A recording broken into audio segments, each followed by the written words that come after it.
9장. 내가 집에 도착했을 때 누나는 미스 해비시엄네 집에 대한 모든 것을 몹시도 알고 싶어 했다. 그래서 여러 가지 많은 질문을 해댔다. 나는 곧 목덜미와 허리 뒷부분 등짝을 세차게 두들겨 맞고 얼굴을 부엌벽에다 굴욕스럽게 부딪히며 뭉개야 했는데 그것은 누나의 질문에 내가 충분히 길게 대답을 하지 않았기 때문이다. 만약 이해받지 못하는 것에 대한 두려움이 다른 어린아이들의 가슴 속에도 내 가슴 속에 감춰져 있던 것과 같은 정도로 감춰져 있다면 나는 그럴 가능성이 크다고 생각하는데, 왜냐하면 어렸을 때 나 자신이 유달리 괴상한 아이였다고 의심할 만한 특별한 이유가 전혀 없기 때문이다. 그렇게 된다면 그것은 아이들의 수많은 침묵을 설명해주는 열쇠라고 할 수 있다. 나는 내가 본 그대로 미스 해비시엄네 집을 설명한다면 어른들한테 이해받지 못할 것이라는 확신이 들었다. 그것뿐만 아니라 나는 미스 해비시엄 역시 이해받지 못할 것이라는 확신이 들었다. 그리고 비록 그 부인이 나에게 완전히 불가사의한 존재이긴 했지만 내가 미스 에스텔르는 말할 것도 없고 만약 그녀를 실제 있는 그대로 조 부인 앞에 도찰 대상으로 끌어다 놓는다면 그것에는 무언가 비열하고 배반자 같은 면이 있을 것 같은 느낌이 들었다. 이러한 결과 나는 가능한 한 말을 적게 했고 그 때문에 얼굴을 부엌벽에 사정없이 뭉개야 했던 것이다. 하지만 최악의 상황은 바로 그 협작품 같은 펌블축그 영감이 내가 보고 들은 모든 것을 알고 싶은 개걸스러운 호기심을 주체하지 못하고 이륜 마차를 타고 입을 떡 벌린 채 차 마시는 시간에 달려 들어와서는 자세한 내용을 낱낱이 고하도록 했다는 것이다. 물고기 같은 눈과 입을 크게 뜨고 벌린 채 그리고 빨리 듣고 싶다는 듯이 모래빛 머리카락을 잔뜩 곤두세운 채 장황한 산수 문제로 불룩한 조끼를 들썩이며 시큰대는 그 고문자의 모습을 보는 것만으로도 나는 악감이 발동해 더더욱 말을 하지 않게 되었다. 자, 꼬마야. 상석인 부엌벽 난로 옆자리에 앉자마자 펌블축그 삼촌은 말을 시작했다. 읍내에서 어떻게 보냈느냐?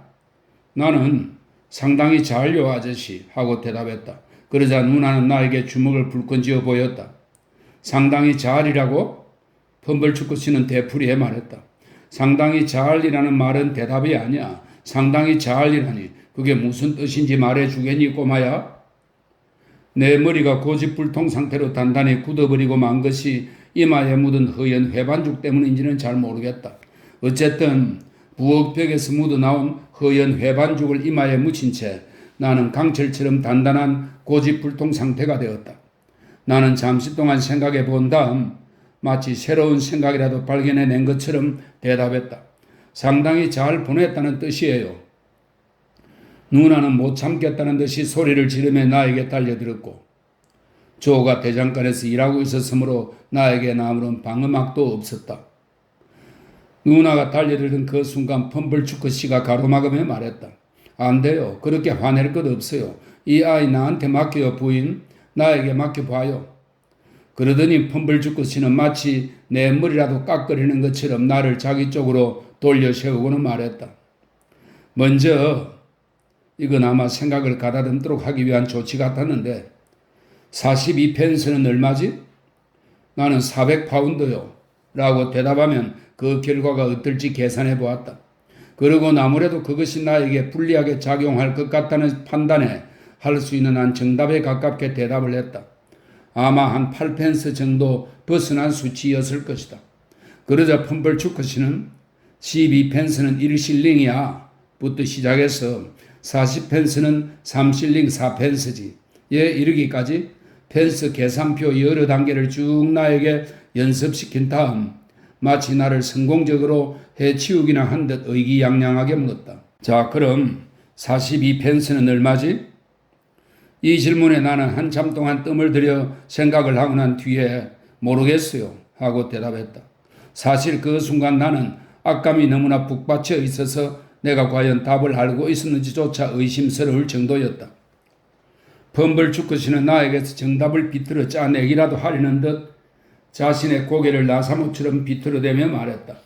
가령 43펜스면 7실링 6펜스 3파딩이 되느냐? 네, 맞아요. 나는 대답했다.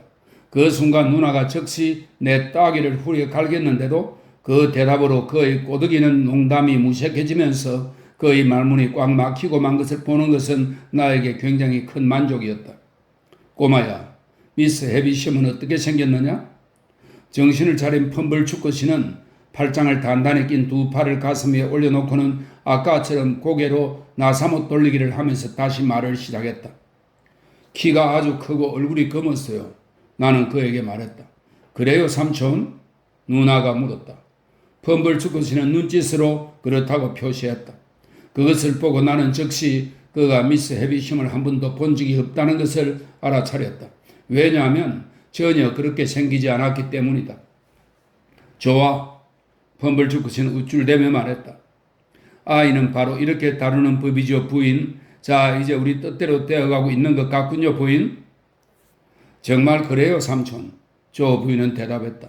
삼촌께서 늘 저 녀석을 데리고 계셨으면 해요. 삼촌께서는 저 녀석 다루는 법을 너무나 잘 알고 계세요. 자, 꼬마야. 오늘 너가 들어갔을 때 미스 해비시엄은 뭘 하고 있었느냐? 펌블축구 씨가 물었다. 그분은 나는 대답했다. 검은색 융단마차에 앉아 있었어요. 펌블축구 씨와 조 부인은 서로 빤히 쳐다봤다. 물론 그건 당연한 일이었다. 그러곤 되물었다. 검은색 융단마차에 앉아 있었다고? 네. 나는 말했다. 그리고 에스텔라 아가씨, 그분의 조카딸이라고 생각되는데 그 아가씨가 마차의 창문으로 그녀에게 케이크와 포도주를 넣어주었어요. 황금 접시에 담았어요. 그리고 우리 모두 황금 접시에 담은 케이크와 포도주를 먹었죠. 저는 제 케이크와 포도주를 먹기 위해 마차 뒤에 올라탔어요. 미스 해비심이 걸으라고 했거든요. 또 누가 거기 있었느냐? 펌블축구 씨가 물었다. 개가 4마리 있었어요. 큰 개드냐 작은 개드냐? 엄청나게 큰 개였어요. 나는 말했다. 그리고 그 개들은 은바구니에 든 점인 송아지 고기 조각을 먹기 위해 서로 싸웠어요. 펌블축구 씨와 조 부인은 그야말로 놀라서 눈이 휘둥그레진 채 다시 서로를 빤히 쳐다봤다. 나는 완전히 될 대로 되라는 시기였다. 고문을 받고 자포자기해버린 정인과도 같았다. 그래서 무슨 말이든 서슴없이 해댈 판이었다. 아니, 마차가 도대체 어디에 있었단 말이냐? 누나가 물었다. 미스 해비심의 방에 있었지요? 그들은 다시 빤히 쳐다봤다. 하지만 말은 매여 있지 않았어요. 그 순간 화려하게 마구를 장식한 4마리의 준마가 마차에 매여 있었다고 말하려던 나는 그 무모한 생각을 간신히 뿌리치고는 이 말을 덧붙임으로써 위기를 넘겼다. 이게 정말 있을 수 있는 일인가요, 삼촌? 조 부인은 물었다. 저 녀석이 대체 지금 무슨 말을 하고 있는 거죠? 그게 무슨 말이냐면 말이요, 부인. 펌블축구 씨가 말했다. 내 생각에 그건 의자 가마 같소. 잘 알다시피 그녀는 좀 괴팍하지 않소? 아니, 몹시 괴팍하지. 의자 가마에 앉아서 나날을 보낼 만큼 정말 아주 괴팍한 사람이라고. 그녀가 거기 앉아있는 걸 본 적이 있으세요, 삼촌? 조 부인이 물었다. 어떻게 그런 모습을 내가 볼 수 있었겠소? 더 이상 감출 수 없게 된 그는 결국 대답했다. 이날 이때까지 그녀를 한 번도 본 적이 없는데 말이요. 난 그녀의 뒤통수조차 본 적이 없단 말이요. 어머나 삼촌. 하지만 그녀하고 이야기를 나눴다면서요? 아니, 부인도 알지 않소. 펌블축구 씨는 퉁명스럽게 말했다. 그동안 내가 거기 갈 때면 나는 그녀의 방문 밖까지만 안내를 받아 올라가고 그럼 조금 열어놓은 문을 사이에 두고 그녀가 나하고 이야기한다는 것을 말이요. 그걸 몰랐다고 말하지 말아요, 부인. 하지만 그건 그렇고 이 녀석은 거기에 놀러 갔었어. 거기서 뭘 하며 놀았느냐, 꼬마야? 우린 깃발을 가지고 놀았어요. 나는 말했다. 이 당시 한 거짓말들을 회상할 때면 나도 나 자신에 대해 놀라고 한다는 점을 말해두고 싶다. 깃발이라고? 나는 되풀이해 말했다. 네, 나는 말했다. 에스텔드는 파란 깃발을 흔들었고 저는 빨간 깃발을 흔들었어요. 그리고 미스 해비심은 전체에 조그만 금빛 별들이 흩뿌려져 있는 깃발을 흔들었어요. 마치 창문 밖으로요. 그런 다음 우리는 모두 칼을 흔들며 만세를 외쳤어요. 칼이라고? 나는 되물었다. 칼이 어디서 났지? 벽장에서 꺼낸 것이었어요. 나는 말했다. 벽장에는 권총도 있었어요. 그리고 잼도 있었고 알약도 있었어요. 방 안에는 햇빛이 전혀 들어오지 않았지만 촛불이 온통 환히 밝혀져 있었어요. 그건 사실이요, 부인. 펌벌추크 씨가 엄숙한 표정으로 고개를 끄덕이며 말했다. 방은 바로 그런 상태였어. 그 정도까지는 나도 직접 보았어. 그러고 나서 두 사람은 나를 노려보았다. 나는 일부러 보란 듯이 천연덕스러운 표정을 얼굴에 띈 채 그들을 마주 노려보았다. 그러면서 오른손으로 오른쪽 바지자락을 잡고 비비 꼬아댔다. 그들이 나에게 조금만 더 질문을 계속했다면 나는 틀림없이 발각되고 말았을 것이다. 왜냐하면 그 순간에도 나는 마당에 풍선이 있었다는 말을 막 지어내고 있던 참이었는데 만약 내 상상력이 그것과 양조장에 곰이 있다는 것 사이에서 갈등하고 있지만 않았다면 나는 위험을 무릅쓰고 그 말을 하고 말았을 것이기 때문이다.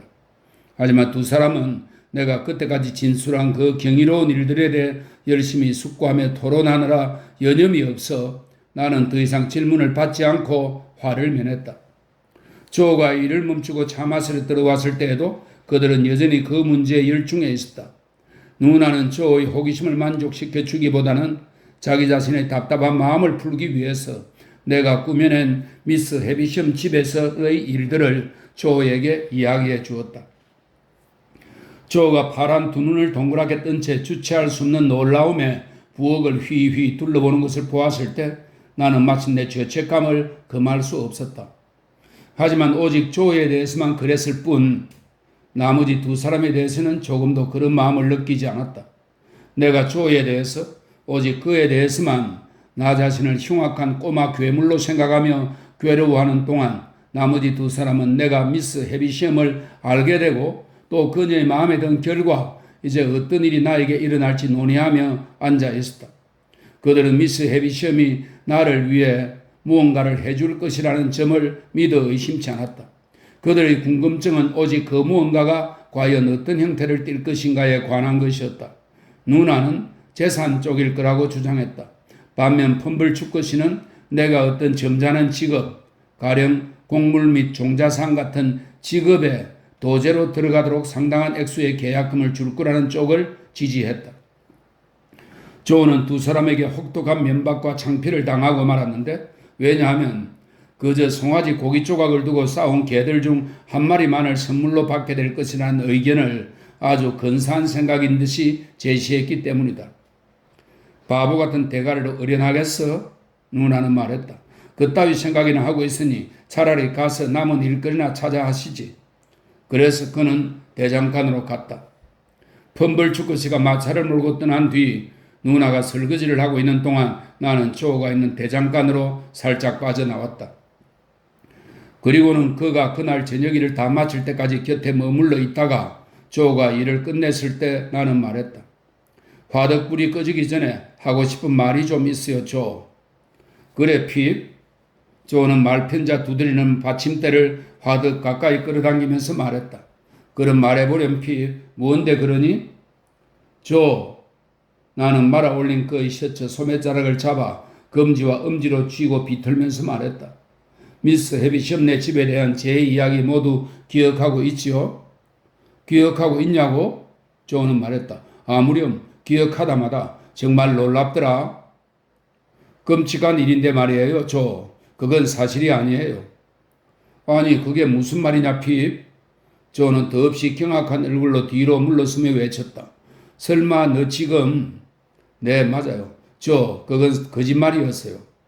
하지만 전부 다는 아니겠지? 정말이지, 핍. 설마 검은색 융단 마차도 없었단 말은 아니겠지? 내가 고개를 가로저으며 서의자 덧붙인 말이었다. 하지만 적어도 개들은 있었겠지, 핍. 그렇지, 핍. 조는 설득하듯이 말했다. 설령 송아지 고기 조각은 없었다고 하더라도 적어도 개들은 있었겠지? 없었어요, 조. 한 마리도?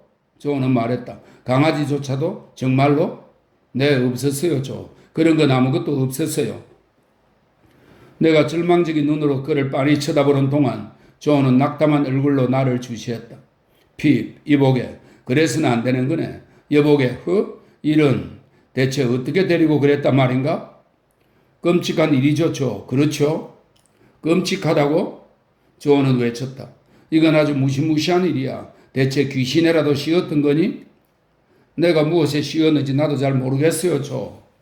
그렇게 대답하고 나는 그의 소매 자락을 놓고 그의 발치에 있는 잿더미에 풀썩 주저앉으며 고개를 푹 숙였다. 하지만 매부가 나한테 카드에서 네이버를 잭이라고 가르치지 않았더라면 좋았을 걸 하는 생각이 들어요. 그리고 내 구두가 이토록 흉하게 두껍지 않고 내 손도 이토록 흉하게 거칠지 않다면 좋을 텐데 하는 생각이 들어요.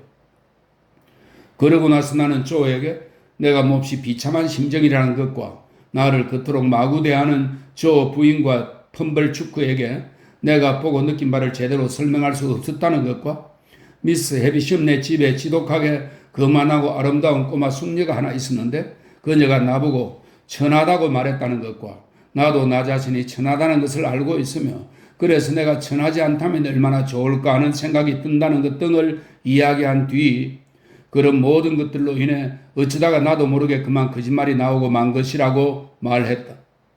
이것은 적어도 나에게만큼이나 조에게도 다루기 힘든 형이상학적 문제였다. 하지만 조는 그 문제를 형이상학의 영역에서 단번에 확 잡아 끌어내렸고 그럼으로써 그것을 즉시 격파해버렸다. 이것 한 가지만은 너가 확신해도 좋다 피. 조는 잠시 생각에 잠겼다가 말했다. 즉 거짓말은 거짓말이라는 거다. 어떻게 해서 하게 되었든 넌 거짓말을 하지 말았어야 했다. 거짓말은 거짓말의 아버지인 악마 입에서 나와서 결국 그 악마의 구렁텅이로 떨어지게 되어 있다. 더 이상 거짓말을 하지 말거라 피. 그건 천하거나 평범한 것에서 벗어나는 방법이 아니라네 친구. 그런데 천하거나 평범하다는 것에 대해 말하자면 난 도무지 그걸 분명히 이해할 수 없구나. 넌 몇 가지 점에서 비범하지 않니? 가령 넌 비범하게 작지. 마찬가지로 넌 또 비범한 학자이기도 하지. 아니에요. 난 무식하고 뒤떨어진 아이예요. 조. 뭐라고? 어젯밤 너가 얼마나 훌륭한 편지를 썼는지 생각해 봐라. 그것도 인쇄체로 쓰지 않았니? 난 편지들을 본 적이 있단다. 그럼 지체 높은 양반님들이 쓴 편지들도 봤지. 그런데 내 맹세하건대 그것들은 인쇄체로 쓰이지 않았어. 조는 말했다. 난 아직 배운 게 거의 없어요. 조. 매부가 날 높이 평가하고 있는 거예요. 정말 그뿐이에요. 글쎄다 핍. 조는 말했다. 그게 그렇든 안 그렇든 비범한 학자가 되기 위해서는 그에 앞서 먼저 평범한 학자부터 되어야 하는 법이라고 난 믿는다. 머리에 왕관을 쓰고 왕좌에 앉은 왕이라고 해도 왕위에 아직 오르기 전의 왕자일 때 알파벳부터 배우기 시작하지 않았다면 그렇게 보좌에 앉아 나라의 법령을 인쇄체로 쓰지 못할 거다. 그렇고 말고. 조는 마지막 말을 덧붙이며 의미심장하게 고개를 한번 가로저었다. 그리고 그것도 A에서 시작해서 Z까지 깨우쳐 나가야 했을 거야. 그리고 뭐든지 바로 그렇게 해야만 한다는 걸 난 알고 있다. 비록 나 자신이 정확히 그렇게 했다고 말할 수는 없지만 말이다. 이 지혜로운 말에는 무언가 희망을 주는 점이 있어서 나에게 다소 격려가 되었다. 직업이나 벌이에 있어서 평범한 사람들이 조는 생각에 잠긴 채 계속해서 말했다. 비범한 사람들과 어울리며 나다니는 것보다 평범한 사람들과 그냥 계속해서 교제하며 사는 게 더 낫지 않은가 하는 문제는 그런데 말이다. 말하다 보니 생각나는데 혹시 깃발은 있지 않았니? 없었어요. 조. 깃발도 없었다니 유감이구나 핍. 어쨌든 어떤 게 더 나은가 하는 문제는 지금 따져볼 수 없는 문제다. 그랬다가 너희 누나가 길길이 날뛰고 말 테니까 말이다. 따라서 그 문제는 괜히 일부러 생각할 필요가 없는 문제다. 자, 그러니 핍. 이제 진정한 친구로서 내가 너에게 해주는 말을 잘 듣거라. 진정한 친구는 이렇게 말하고 싶다. 너가 만약 똑바른 길을 가는 걸로 비범하게 될 수 없다면 삐뚤어진 길을 가는 걸로는 더더욱 그렇게 될 수 없을 거다. 그러므로 더 이상 거짓말을 하지 말거라 핍. 그리고 잘 살다가 행복하게 죽음을 맞이하거라. 나한테 화난 것은 아니지요, 조? 그렇다네. 이보게 친구. 하지만 핍. 너의 거짓말이 정말이지 대담하고 놀랍기 거지없는 것들.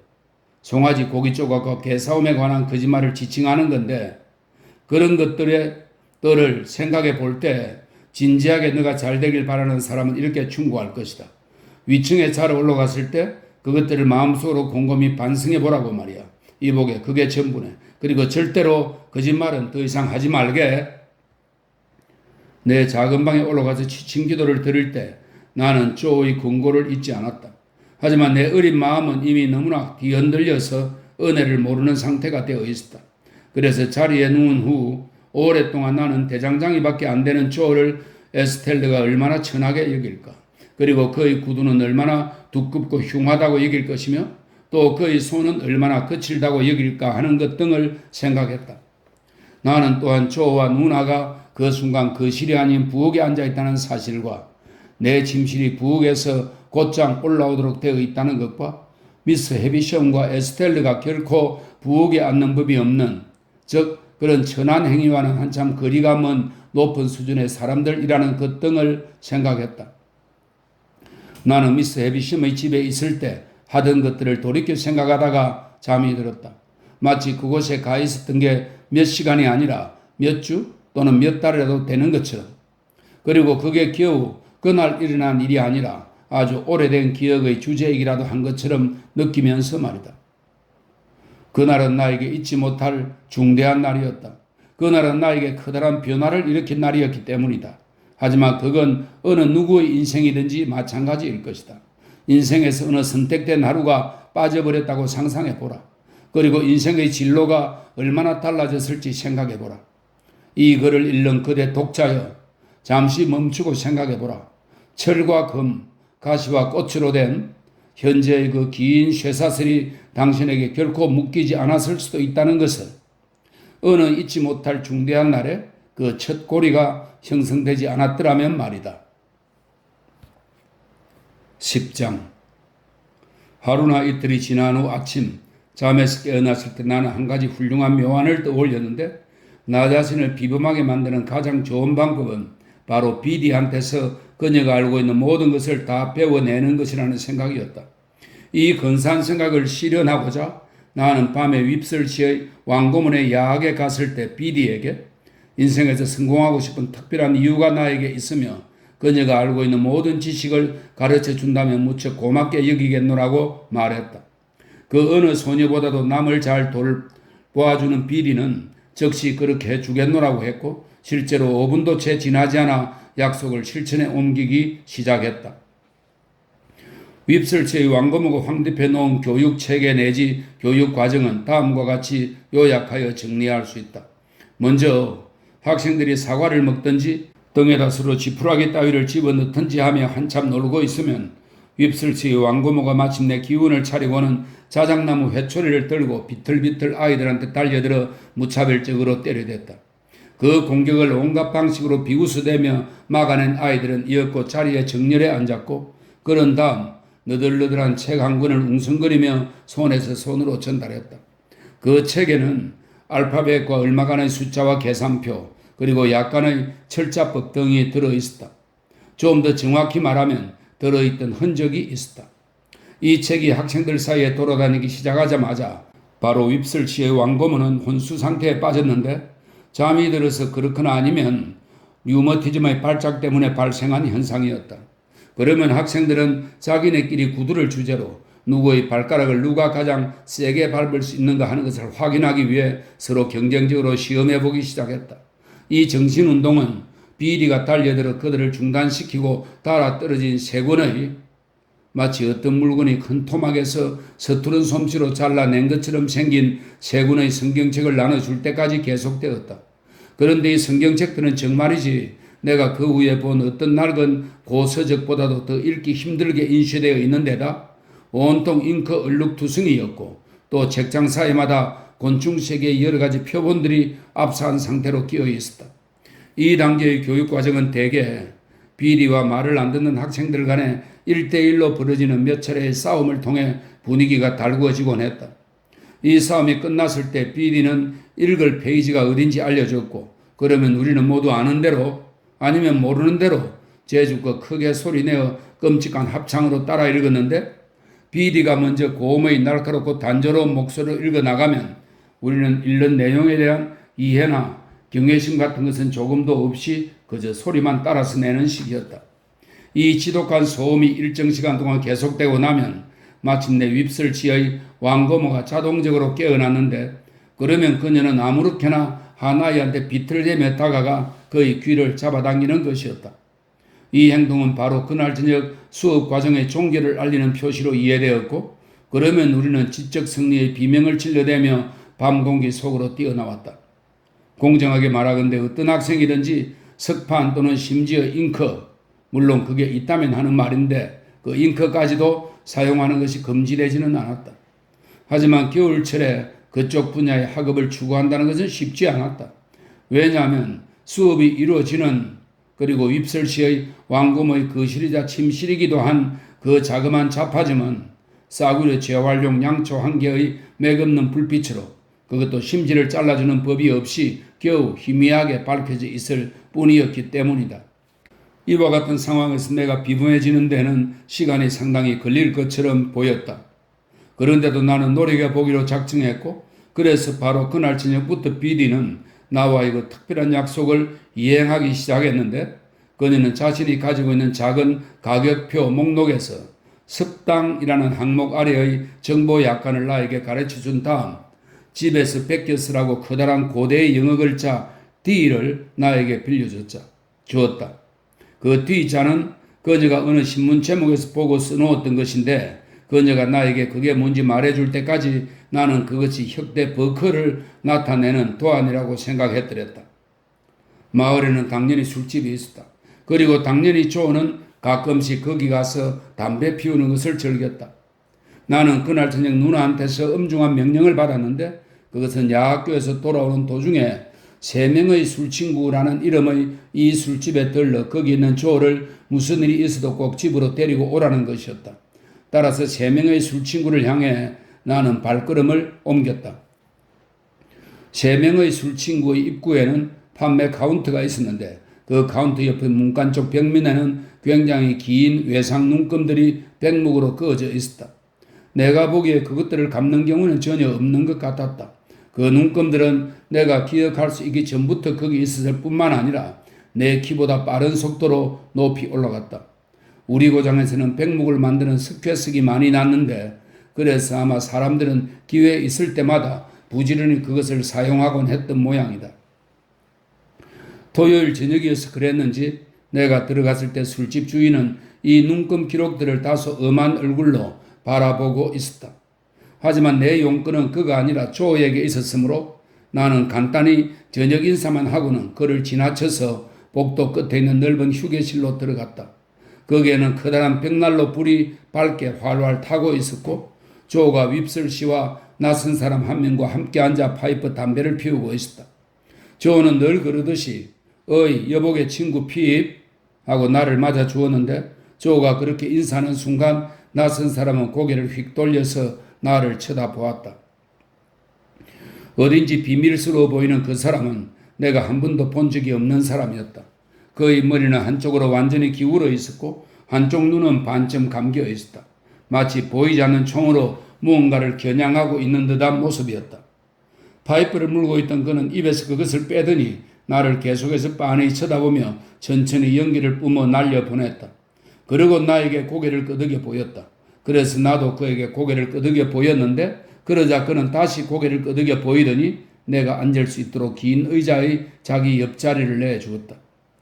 그러나 나는 그 휴게실에 들어갈 때마다 조 옆에 앉는 것에 익숙해 있었으므로 고맙습니다만 다른 데 앉겠어요 아저씨 라고 말하곤 반대편 긴 의자에 조가 나를 위해 내준 공간의 자리를 잡고 앉았다.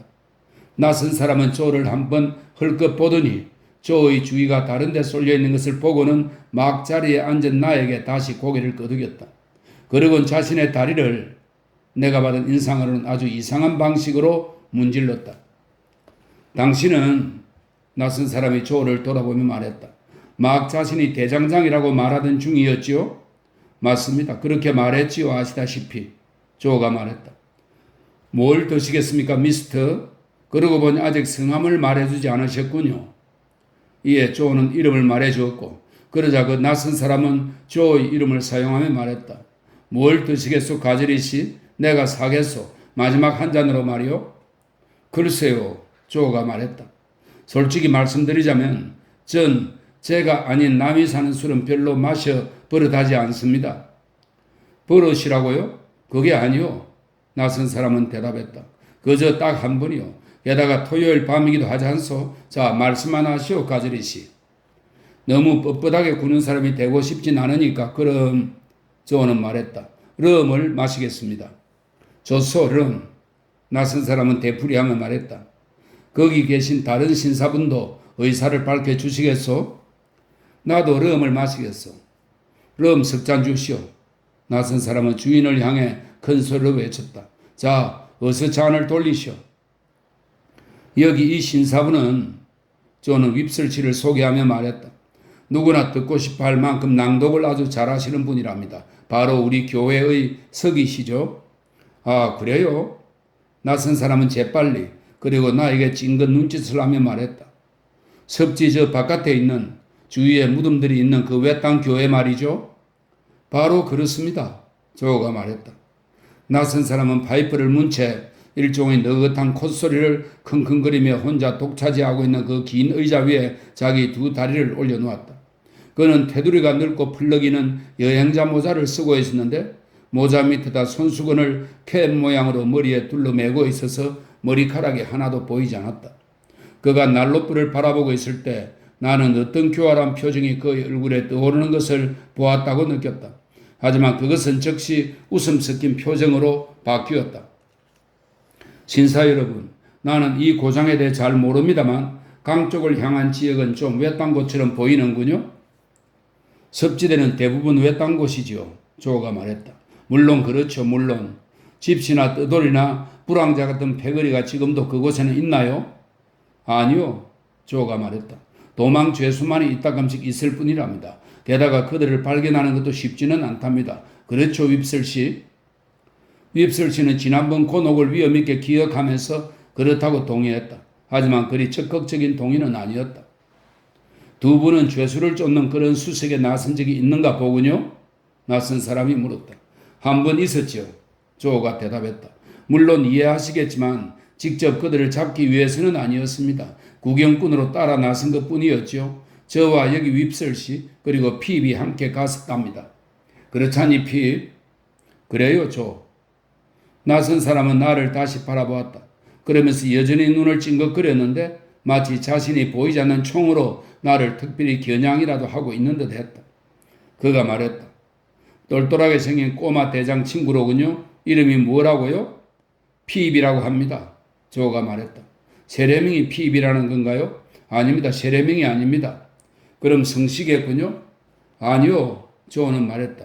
어렸을 때 자기 스스로 지은 일종의 애칭인데 그냥 다들 그렇게 부르고 있지요. 아드님이시오? 글쎄요. 조는 명상에 잠기며 말했다. 물론 그것에 대해 숙고할 필요가 조금이라도 있어서 그런 것이 아니라 술친구에서는 담배를 피우며 논하는 것은 무엇이든지 깊이 숙고하는 것처럼 보이는 게 관례였기 때문에 그런 것이었다. 글쎄요. 아닌데요. 아들이 아닙니다.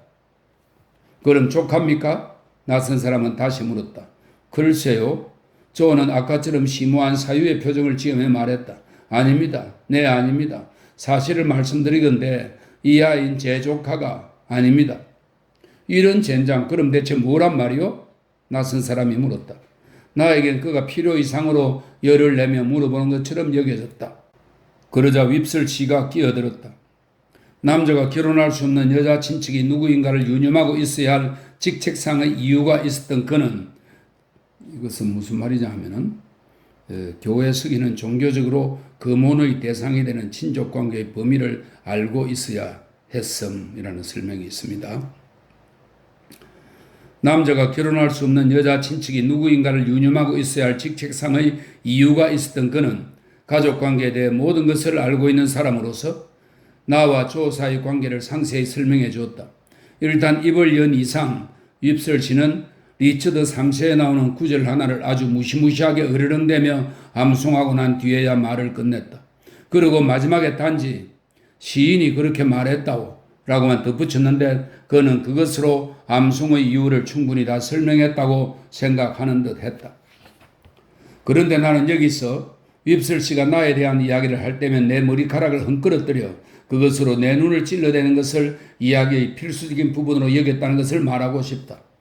우리 집을 방문하는 그와 비슷한 위치의 사람들이 왜 꼭 비슷한 상황이 되면 나로 하여금 언제나 그런 화딱지 나는 똑같은 과정을 거치게 했는지 나는 지금도 이해할 수 없다. 내가 기억하는 한 어린 시절 우리 집에서의 사교적 모임에서 내가 화제의 대상이 될 때마다 틀림없이 누군가 커다란 손을 가진 사람이 나에 대한 후원의 표시로 모종의 그런 안과적 조치를 취하곤 했던 것이다. 한편 그러는 동안 낯선 사람은 오직 나만을 계속 바라보았는데 마치 나를 저격하여 쓰러뜨리기로 최종적인 결심이라도 한 것처럼 나를 바라보았다.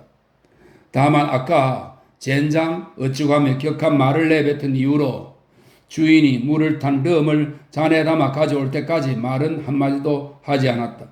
그러다가 술잔에 오자 그는 드디어 발사를 했다. 그런데 그것은 아주 특이한 발사였다. 그것은 언어적 표현이 아닌 무언의 동작으로 이루어진 행위였으며 나를 날카롭게 정면으로 겨냥한 것이었다. 그는 나를 날카롭게 겨냥한 채 자신의 물탄 럼을 젓더니 역시 나를 날카롭게 겨냥한 채 맛을 보았다. 그러더니 그는 그것을 다시 저었고 다시 맛을 보았다. 주인이 갖다준 스푼이 아니라 줄칼로 말이다. 그는 나 말고는 아무도 줄칼을 보지 못하도록 이 행위를 아주 교묘하게 했다. 그렇게 한 뒤 그는 줄칼을 닦아서 가슴 안주머니에 집어넣었다. 나는 그것이 조의 줄칼이라는 것을 알 수 있었다. 그리고 그 연장을 본 순간 나는 그가 내 죄수를 알고 있다는 것을 알았다. 나는 마법에라도 걸린 듯이 그를 빤히 노려보며 앉아 있었다. 하지만 그는 이제 나를 거의 무시하다시피 한 채 자신의 긴 의자에 비스듬히 누워서는 주로 순무에 대한 이야기만 늘어놓았다. 우리 마을에서는 토요일 밤이면 삶을 새롭게 계속해 나가기 전에 청소나 정리를 하고 조용히 휴식을 취한다는 유쾌한 느낌이 있었다. 바로 이런 느낌에 고무되어 조는 토요일에는 감히 다른 때보다 30분이나 더 오래 머무르곤 했다. 그 30분과 물탄 럼이 마침내 모두 바닥이 나자 조는 돌아가기 위해 자리에서 일어나 내 손을 잡았다. 잠깐만 기다리시오 가젤리 씨, 낯선 사람이 말했다. 내 호주머니 어딘가에 반짝거리는 1실링짜리 새 동전이 있을 텐데 그게 정말 있으면 당신의 그 꼬마에게 주고 싶소. 그는 한 주먹 꺼내 든 동전들 사이에서 그것을 찾아내더니 구겨진 종이 같은 것이라 싸서 나에게 주었다. 자, 가져라. 그는 말했다. 명심해라. 너희 것이다.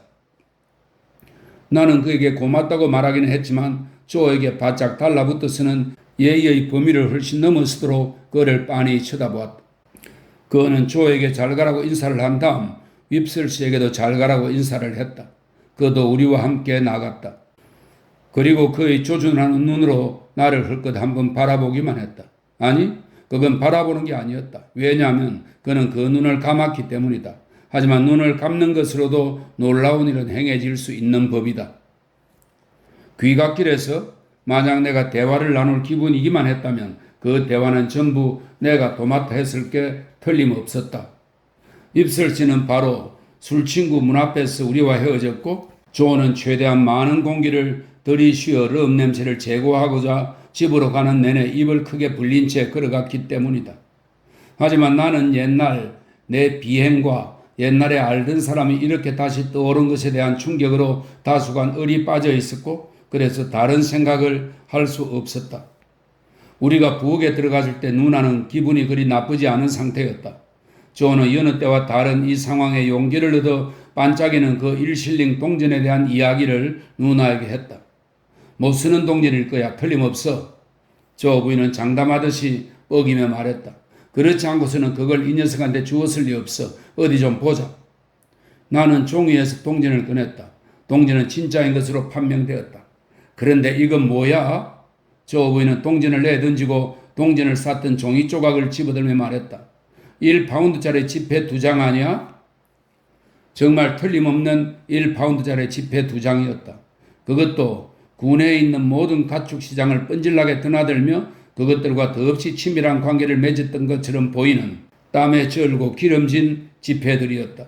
조는 얼른 모자를 다시 집어쓰고는 지폐를 들고 그것을 주인에게 돌려주기 위해 술친구로 달려갔다.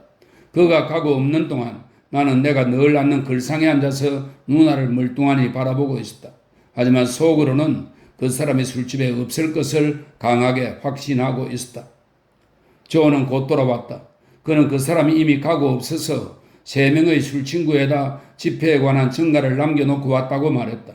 그러자 누나는 지폐를 종이에 싸서 봉한 뒤 그것을 손님맞이용 거실의 찬장 위, 장식용 찻주전자 속의 말린 장미 꽃잎들 밑에다 넣어두었다.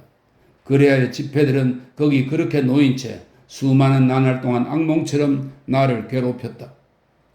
그날 잠자리에 들었을 때 나는 잠을 몹시 설쳤는데 보이지 않는 총으로 나를 겨냥하는 그 낯선 사람 생각과 죄수들과 은밀한 공모관계에 있다는 그 죄지은 듯하고 비천하고 상스러운 사실, 그것은 내가 그동안 잊고 있었던 비천한 내 삶의 한 단면이었다. 그 상스러운 사실에 대한 생각이 자꾸 떠올랐기 때문이다. 줄칼에 대한 생각도 나를 사로잡았다. 내가 전혀 예상하지 못하고 있을 때 그 줄칼이 다시 나타날 것이라는 두려움을 나는 떨쳐버릴 수 없었다.